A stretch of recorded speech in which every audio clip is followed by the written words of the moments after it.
নিজেদের মাতৃভূমি আরাকানে ফিরতে চায় রোহিঙ্গারা। এবার কোনো আন্তর্জাতিক সহায়তায় নাই, তারা ফিরতে চায় সশস্ত্র সংগ্রাম করে। সেজন্য বাংলাদেশের সীমান্তবর্তী জঙ্গলগুলোতে প্রশিক্ষণ নিচ্ছে তারা। বাংলাদেশের কক্সবাজার টেকনাফের ক্যাম্পগুলো থেকে জঙ্গলে গিয়ে প্রশিক্ষণ নিচ্ছে রোহিঙ্গা সশস্ত্র গোষ্ঠীগুলো, আর তাতে বাড়ছে বাংলাদেশের নিরাপত্তার ঝুঁকি। ব্রিটিশ দৈনিক দ্য অনুসন্ধানী প্রতিবেদনে এমন তথ্য উঠে এসেছে। রোহিঙ্গা সংকট সমাধানে বাংলাদেশের অন্তর্বর্তী সরকার প্রধান উপদেষ্টা ডক্টর মোহাম্মদ ইউনূস যখন চীনে গিয়ে সাহায্য চাইলেন, ঠিক তখনই রোহিঙ্গাদের এমন সশস্ত্র তৎপরতার খবর তৈরি করেছে অনেকগুলো প্রশ্ন। আরাকান আর্মির বিরুদ্ধে রোহিঙ্গাদের ব্যবহার করার অভিযোগের বিষয়টি অনেক বড় করে সামনে চলে আসছে। আবার বেশ কয়েকটি আন্তর্জাতিক প্রতিবেদনে উঠে এসেছে বাংলাদেশের বেশ কয়েকটি নিষিদ্ধ সংগঠনের জঙ্গিরা রোহিঙ্গা সশস্ত্র গোষ্ঠীগুলোর সাথে এসব প্রশিক্ষণে অংশ নিচ্ছে। চলুন যাওয়া যাক বিশ্লেষণে। কক্সবাজারের বিভিন্ন রোহিঙ্গা শিবির ঘুরেছেন ব্রিটিশ সংবাদ মাধ্যম দ্য ইন্ডিপেন্ডেন্টের সাংবাদিক শ্বেতা শর্মা। 27 মার্চ প্রকাশ করেছেন একটি অনুসন্ধানী প্রতিবেদন। সরেজমিনে তুলে এনেছেন রোহিঙ্গাদের ভয়ঙ্কর সশস্ত্র প্রশিক্ষণের তথ্য। প্রতিবেদনটিতে বলা হয়েছে, রোহিঙ্গারা নিজেদের মাতৃভূমিতে ফিরতে সশস্ত্র প্রস্তুতি নিচ্ছে। এ লক্ষ্যে বাংলাদেশের রোহিঙ্গা ক্যাম্প থেকে মিয়ানমারের জঙ্গলের ভিতরে গিয়ে প্রশিক্ষণ নিচ্ছেন রোহিঙ্গা যুবকেরা। গোপনে চলা এই প্রশিক্ষণের সময় কয়েকদিন পর পর সরিয়ে নিতে হচ্ছে তাঁবু। দিনের পর দিন প্রশিক্ষণ শিবিরের আকার বাড়ছে। দ্য ইন্ডিপেন্ডেন্ট প্রতিবেদনটিতে এসব ক্যাম্পে ট্রেনিং এ বেশ কয়েকজনের কথা তুলে ধরা হয়েছে। জঙ্গলের এসব প্রশিক্ষণ ক্যাম্পের একজন কমান্ডার সাংবাদিক শ্বেতা শর্মাকে জানিয়েছেন, তাদের যোদ্ধারা গোপনে সীমান্ত পেরিয়ে বাংলাদেশ থেকে মিয়ানমারে যাচ্ছে, এরপর অস্ত্র প্রশিক্ষণ নিয়ে আবার ফিরে আসছে। কেন প্রশিক্ষণ নিচ্ছে? ওই কমান্ডার বলছে, মিয়ানমারের সামরিক জান্তা ও প্রতিপক্ষ বিদ্রোহী মানে আরাকান আর্মির বিরুদ্ধে লড়াইয়ের জন্য তারা তৈরি হচ্ছে। দর্শক, বাংলাদেশের সীমান্তবর্তী মিয়ানমারের আরাকান রাজ্যের প্রায় পুরোটা এখন বিদ্রোহী আরাকান আর্মির দখলে। এমনকি সীমান্তের যে নোম্যান্স ল্যান্ড তাও তাদের দখলে। এই আরাকান আর্মির সঙ্গে রোহিঙ্গাদের প্রচন্ড বিরোধ আছে। বেশ কয়েক মাস ধরে আরাকান আর্মির পক্ষ থেকে বাংলাদেশ সরকার বিরুদ্ধে রোহিঙ্গাদের সামরিক সহায়তা দেওয়ার অভিযোগ তোলা হয়। এ নিয়ে গত 10 মাসে তারা বাংলাদেশ সরকারকে 3টি রিপোর্ট দিয়েছে। আরাকান আর্মির দাবি, রোহিঙ্গারা এখন মিয়ানমার সেনাবাহিনীর সঙ্গে হাত মিলিয়েছে, লড়ছে আরাকান আর্মির বিরুদ্ধে। এজন্য কড়া হুঁশিয়ারি দিয়েছে আরাকান আর্মি। নাফ নদীতে মাছ ধরা ও পণ্য পরিবহনের সময় বেশ কয়েকজন বাংলাদেশিকে অপহরণের খবরও সংবাদ মাধ্যমে এসেছে। দর্শক, এর মধ্যে বাংলাদেশের ক্যাম্পে আশ্রয় নেওয়া রোহিঙ্গাদের সশস্ত্র যুদ্ধের প্রস্তুতি নেওয়ার খবর বিদেশি সংবাদ মাধ্যমে প্রকাশের ঘটনা পরিস্থিতিকে আরো জটিল করে তুলতে পারে। তা ইন্ডিপেন্ডেন্ট প্রতিবেদনে আয়াস নামের এক রোহিঙ্গার সাক্ষাৎকার নেওয়া হয়েছে। তিনি প্রায় 6 মাসের সশস্ত্র ট্রেনিং নিয়েছেন। 4 বছরের কন্যা সন্তানের জনক আয়াস জানান, জঙ্গলে প্রশিক্ষণের সময় সকালে বাঁশির আওয়াজে ঘুম ভাঙতো, তারপর শুরু হতো শারীরিক প্রশিক্ষণ। এরপর ভাগ হয়ে কেউ অস্ত্র, গোলা বারুদ ও মার্শাল আর্ট শিখত, কেউ শিখত প্রযুক্তিগত দক্ষতা, যেমন সামাজিক যোগাযোগ মাধ্যম ব্যবহার, শত্রুর উপরে নজরদারি ও কৌশলগত তথ্য সংগ্রহের কাজ। দুপুরে গোসল, খাওয়া ও বিশ্রামের পর আবার শুরু হয় প্রশিক্ষণ। আয়াসের দাবি, তারা 1000-এরও বেশি রোহিঙ্গা যুবক এরই মধ্যে প্রশিক্ষণ নিয়েছে। এভাবে সব শিবিরেই চলে রিক্রুটমেন্ট। জঙ্গলে প্রশিক্ষণ নেওয়া আর একজনের নাম আবু নিয়ামতুল্লাহ।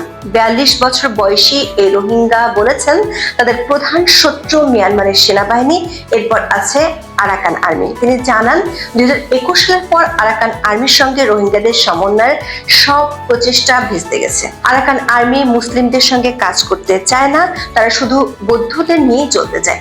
তারা তাই এখন সেনাবাহিনী বা আরাকান আর্মি যারাই তাদের সামনে আসুক, রোহিঙ্গারা তাদের বিরুদ্ধে লড়তে চায়। তবে কক্সবাজার টেকনাফের একাধিক সূত্রের সাথে কথা বলে জানতে পেরেছি, এই মুহূর্তে আরাকান আর্মিকে প্রতিহত করাই রোহিঙ্গা সশস্ত্র গ্রুপগুলোর প্রধান লক্ষ্য। দ্য ইন্ডিপেন্ডেন্ট প্রতিবেদনের একজন কমান্ডারের বক্তব্য এটি পরিষ্কার। বাংলাদেশের প্রতিরক্ষা মন্ত্রণালয়ের একটি প্রতিবেদনেও রোহিঙ্গাদের সশস্ত্র গোষ্ঠীগুলোর কথা উঠে এসেছে। এর মানে হলো, রোহিঙ্গাদের সশস্ত্র এই প্রশিক্ষণের খবর বাংলাদেশ সরকারও জানে। প্রতিরক্ষা মন্ত্রণালয়ের ওই প্রতিবেদনে বলা হয়েছে, রোহিঙ্গা শিবিরে সক্রিয় আছে প্রায় 1 ডজন সশস্ত্র গোষ্ঠী। এদের মধ্যে রয়েছে রোহিঙ্গা সলিডারিটি অর্গানাইজেশন বা RSO, Arakan Rohingya salvation army বা আরসা, আরাকান রোহিঙ্গা আর্মি বা এআরএ এবং ইসলামী মাহাজ। এর মধ্যে আরএসও মিয়ানমার সেনাবাহিনীর সঙ্গে মিলে কাজ করে। তারা আরাকান আর্মির বিরুদ্ধে যুদ্ধ করতে শরণার্থী শিবির থেকে জোর করে কর্মী রিক্রুট করছে, এমন কথা উঠে এসেছে দ্য ইন্ডিপেন্ডেন্টের প্রতিবেদনে।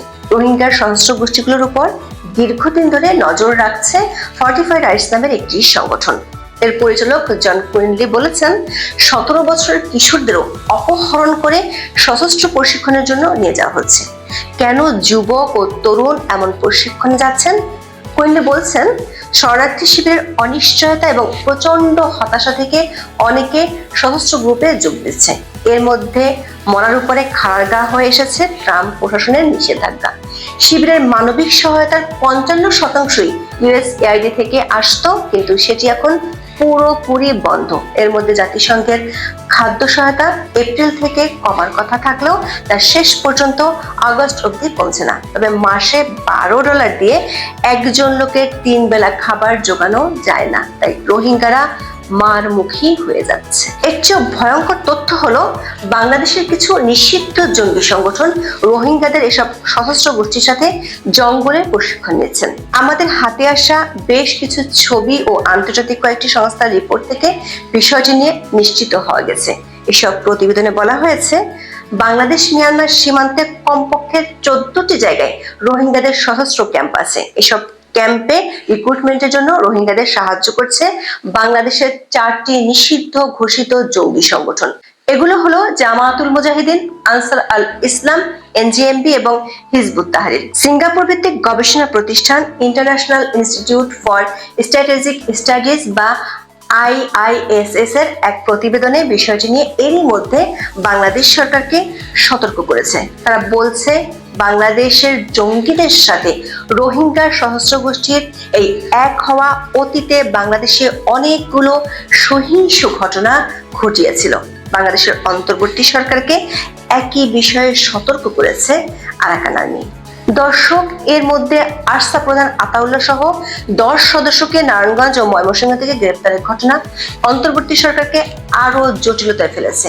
এই গ্রেপ্তার নিয়ে কক্সবাজার রোহিঙ্গা শিবিরে রয়েছে ক্ষোভ। অন্যদিকে রোহিঙ্গাদের এই সময়কার সবচেয়ে সক্রিয় সশস্ত্র গ্রুপের শীর্ষ নেতা বাংলাদেশের অভ্যন্তরে কিভাবে অবাধে চলাফেরা করেছিল তা নিয়ে উঠেছে প্রশ্ন। এই আতাউল্লাহ আবার ডিজিএফআই এর এক কর্মকর্তা এবং রোহিঙ্গা নেতা মহিবুল্লাহ হত্যা মামলারও আসামি। আতাউল্লাহ 2016 সালের দিকে সশস্ত্র বিদ্রোহী সংগঠন আরসা গড়ে তোলেন। ওই বছরের অক্টোবরে সীমান্ত চৌকিতে হামলা চালিয়ে পুলিশ হত্যার দায় স্বীকার করেছিল আতাউল্লাহ। তারপর থেকে আন্তর্জাতিকভাবে সন্ত্রাসী হিসেবে স্বীকৃত সে ও তার দল আরসা। দর্শক, আমরা জানতে পেরেছি এই মুহূর্তে কক্সবাজারের বিভিন্ন ক্যাম্পে আরসার প্রভাব সবচেয়ে বেশি। এই কারণে তার গ্রেপ্তারের বিষয়টি সরকারের জন্য তৈরি করেছে ব্যাপক জটিলতা। সেই সঙ্গে আরাকান আর্মির গত কয়েক মাসের অভিযোগের একটি বড় ভিত্তি তৈরি করেছে। এই পরিস্থিতি রোহিঙ্গা সংকটকে আরো জটিলতার দিকে নিয়ে যেতে পারে। সেই সঙ্গে আরাকান আর্মির সঙ্গে বিরোধও বাড়তে পারে বাংলাদেশের। দর্শক, রোহিঙ্গা সংকট থেকে বাঁচার উপায় খুঁজতে কয়েকদিন আগে জাতিসংঘ মহাসচিবকে ঘটা করে বাংলাদেশে নিয়ে এসেছিলেন ডক্টর মোহাম্মদ ইউনূস। তবে সেটি কেবল অন্তর্বর্তী সরকারের বিজ্ঞাপনেই সীমাবদ্ধ থেকেছে। রোহিঙ্গা প্রশ্নে বিশ্বের প্রভাবশালী কোনো দেশের মাথা ব্যথা একদমই দেখা যাচ্ছে না। এমনকি প্রধান উপদেষ্টার চীন সফরেও বেইজিং এর কাছ থেকে কোনো স্পষ্ট বার্তা পাওয়া যায়নি। সংবাদ মাধ্যমের খবরে জানানো হয়, বন্ধুত্বপূর্ণ পরামর্শের মাধ্যমে পারস্পরিক গ্রহণযোগ্য সমাধান খুঁজে বের করতে বাংলাদেশ ও মিয়ানমারের প্রতি আহ্বান জানিয়েছে চীন। দর্শক, মিয়ানমারে যে সংকট চলছে সেখানে চীনের ভূমিকা খুবই রহস্যজনক, কারণ চীন সরকারের কথায় উঠে বসে মিয়ানমারের জান্তা সরকার। আবার আরাকান অঞ্চলে যে খনিজ সম্পদ আছে, চীনের হয়ে সেগুলো পাহারা দেয় আরাকান আর্মি। মিয়ানমারের জান্তা সরকার যখন রোহিঙ্গাদের উচ্ছেদ করেছিল তখন চীন ছিল তাদের পাশে। আবার এখন যখন আরাকান আর্মি রোহিঙ্গাদের বিরুদ্ধে লড়ছে তখন তাদের সাহায্য করছে চীন। দর্শক, চীনের এই অবস্থান থেকে পরিষ্কার, রোহিঙ্গা সংকট সমাধানে তারা বাংলাদেশের পক্ষে বিশেষ কিছু করতে রাজি নয়, বরং প্রতিপক্ষের সঙ্গে বন্ধুত্বপূর্ণ থাকতে বলেছে তারা। প্রশ্ন হলো, রোহিঙ্গাদের সশস্ত্র লড়াইয়ের প্রস্তুতির খবর প্রতিপক্ষের মনে বাংলাদেশ সম্পর্কে কতটা আস্থা জন্ম দেবে, নাকি ডক্টর ইউনূসের নিজের মুখে বলা সেই তাজা টাইম বোমা সহসাই বিস্ফোরিত হবে? গত বছরের 5ই অক্টোবর ঢাকায় এক অনুষ্ঠানে ডক্টর ইউনূস রোহিঙ্গার সংকটকে তাজা টাইম বোমা বলে মন্তব্য করেছেন। যে কোনো সময় বোমাটি বিস্ফোরিত হতে পারে বলে আন্তর্জাতিক সম্প্রদায়কে তিনি সতর্ক করে দিয়েছেন। এই বোমার সাথে বাংলাদেশের জঙ্গিদের মিলে যাওয়ার খবর শুধু বাংলাদেশ নয়, আঞ্চলিক স্থিতিশীলতাকেও নাড়িয়ে দেবে। আজ এ পর্যন্ত। সবাই ভালো থাকুন, সুস্থ থাকুন, নিরাপদে থাকুন। দেখা হবে আগামী পর্বে।